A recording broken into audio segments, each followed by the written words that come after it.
Hi, Brad. Good to see you. For everybody here, this is Brad Lackey, 500cc world champion, 1982, 1975, 500cc champion. 72. 72. Everybody gets corrected. 72 and 82. It took 10 years to go from national champ to world champ. And the other thing, I think it also comes back, it's 20 years ago you won the world championship. Right. So it'll be 20 years this August. It'll be this August. We're going to throw a party for my bike because I found my bike and I brought it home from Europe beginning of this year. So we're going to have a reunion championship party return of the world championship bike. And where will this be? It'll be in Northern California. Northern California. Of course, we'll all be there, right? Of course, everybody's invited. And what have you been doing since 1982?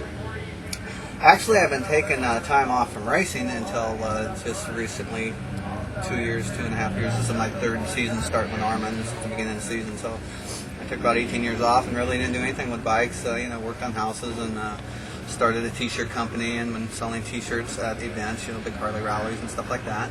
And just, taking care of the family and all the stuff that you don't do when you're gone on the road for the first 20 years, so I had lots of catching up to do. So you say family, how many children do you have? I have 3 kids, 2 girls and a son.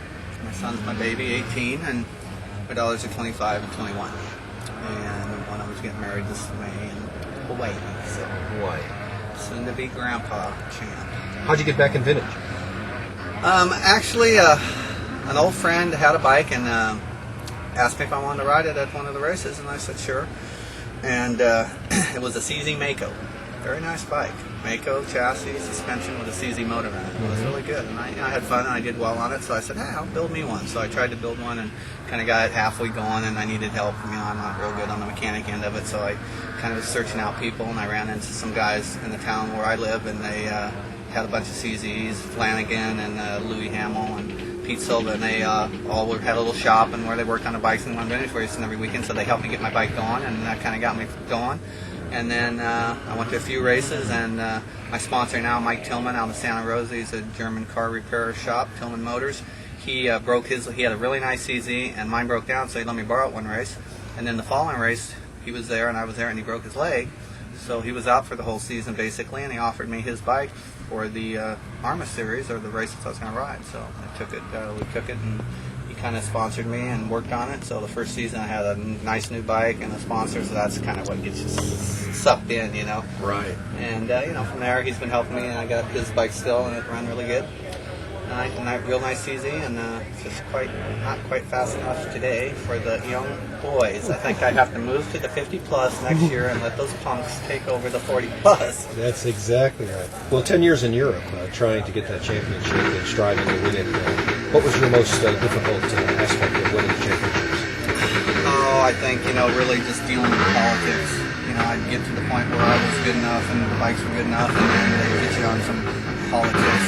Okay, you didn't score any points in that race. We missed you. By the way, you're 27th in practice time when you're really first. Spectators throwing bottles, rocks, sand in your face. Just stuff that they're really pretty tricky over there. And to take away a European championship from Europeans, they weren't really giving it up very easy, so it was a lot of work that way. How were you treated by the other European riders? Riders, are just like here. Riders are riders. They respect each other and they want to win the races really bad. Some of them will go to some lengths, dangerous lengths to try to win, and some are really clean guys and don't do it that way. So there's different guys in these countries. So it's just kind of happens to be the character of the rider. If he's going to be a clean rider, a dirty rider, but overall they all respect each other. When you were in the title hunt and it looked like you had a real good opportunity to win, were you treated differently at that time when you became a title chaser and a points leader because you were in and out of the points lead all year long?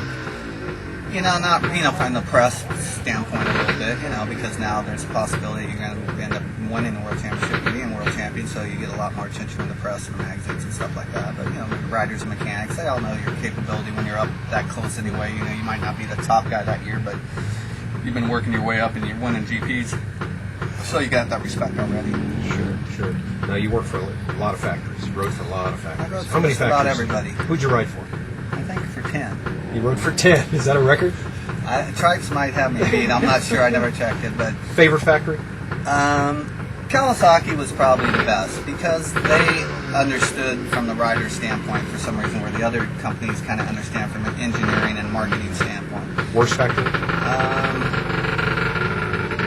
we're talking to work for, not the bike. But Honda, you know, they do everything, they control everything, they won't let you touch anything, change anything, you can't adjust anything, you know, it's their bike, you ride it like that. And that's not good for a racer. You know, a racer wants to win, and to win you need to make the bike best for you so you can have the best chance of winning. So you need to make adjustments and change things, even though it might not be what they would like. So, you know, the bikes were really good when I rode Honda. They didn't need hardly anything, but still, as far as the factory, there was no compromise on anything you wanted to change or do, which I don't like that.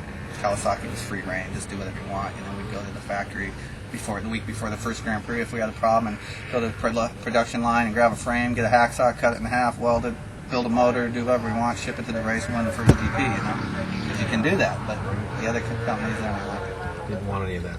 Now, last April, you showed up at the Swan Pro National that we had there, and did quite well. Tell us about that particular race. The racetrack was a beautiful facility, something I've never really seen, because maybe there's more like that in Texas, but there's really none like that out in my neck of the woods. Air conditioning, starting room for the starter with a TV, and pretty nice covered gate for the entire gate keep the sun off the riders. Really nice dirt, real nice facility. Everything was first class.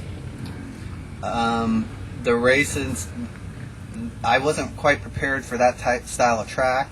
So it's a real fast track with a lot of jumps, a lot more, you know, modern style stuff than we're really used to on our Armour circuit. So I'm going to try to change my bike around a little bit this year, so I'll have a better shot at that track. Mm-hmm. And I think I'll do pretty good. But you're bringing in some heavy iron and some heavy hitters, so you know, there's going to be a lot of guys. There's a lot of guys right now that are just getting into that 40 range. They're still baby 40-year-old guys that are pretty fast X-Factory guys. So, you know, they're beating on the door on all us older guys. But it's going to be fun. I can't wait to see everybody again. I don't know exactly who you got coming, but last year it was a big turnout and a big group of guys, and I think you probably even got more this year, huh?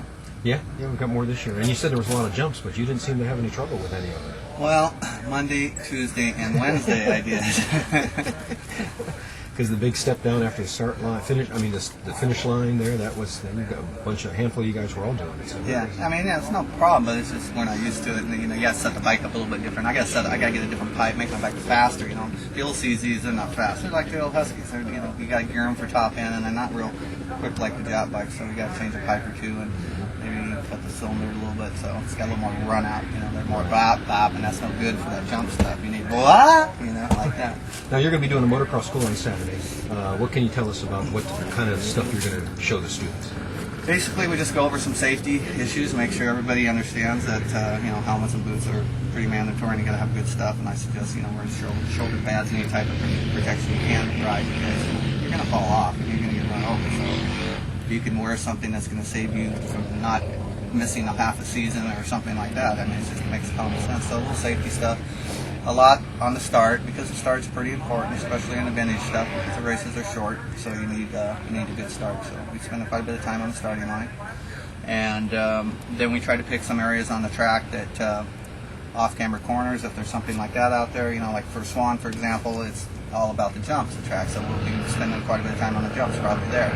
A lot of the other tracks, we have no jumps when I'm doing the school, you know, so it's about, you know, cornering and how to get in and out of the corner fast and keep your momentum up and your speed and your line and picking lines and just, you know, all the basics. It's just real basic stuff that you have to remind yourself to do when you're riding, you know, and that's the first thing you do. You get in the heat of the battle and you forget everything that you're supposed to remember, so you got to drill it into your own head, and so when you're riding you can remember, okay, that's what I'm supposed to do, and that's pretty important.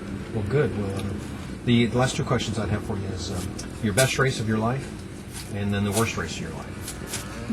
Could be the last time, you know, that, I mean, a lot of people have always had questions about that last race in Belgium, Luxembourg, yeah. where you wore the pants that Fox gave you, and you know that whole story was a real sports story. I mean, yeah, for a lot of the you know, I would have to pick that as probably the best race of my life. That first moto of that race, the points were very, very tight.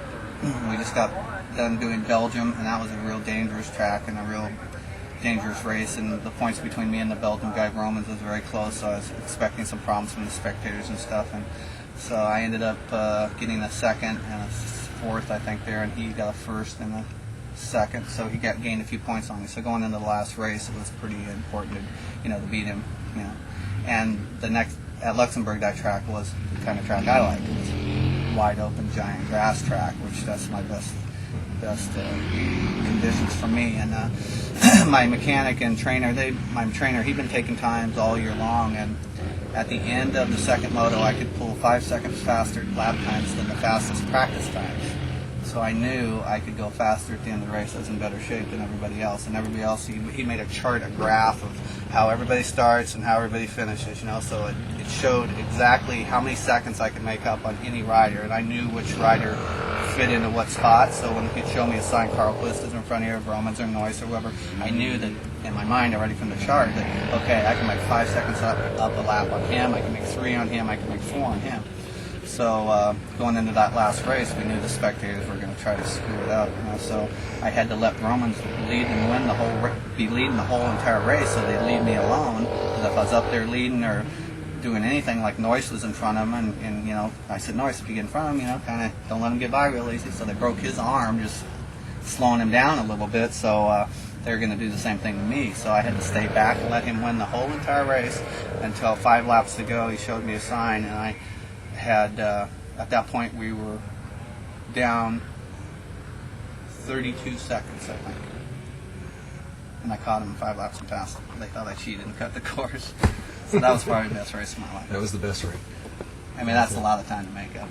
But I knew I could make X amount of lap, and so I said, just when it's time, they're doing the calculating too. I said, give me the go sign, because I'm just back there biting my teeth, And when they gave me the go sign, then I had to go pin it, And so I caught him and won the race, and that just blew his mind. He was done for the rest of the day. So. Never to be seen again. Well, we've enjoyed watching you today. We enjoy what you do for vintage racing, because guys like yourself that come out and do what you do brings people into it. It gives it legitimacy. Yeah. And that's incredibly important. And we're starting to drag out some more guys, and They're it's coming. getting serious, isn't it? Yeah. And well, looking at Vanolkin, like he said, I've never won a title. That's what he's telling Billy. He says, I'm going to win this title.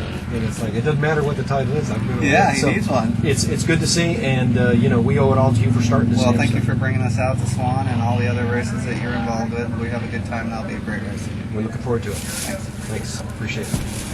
Claire?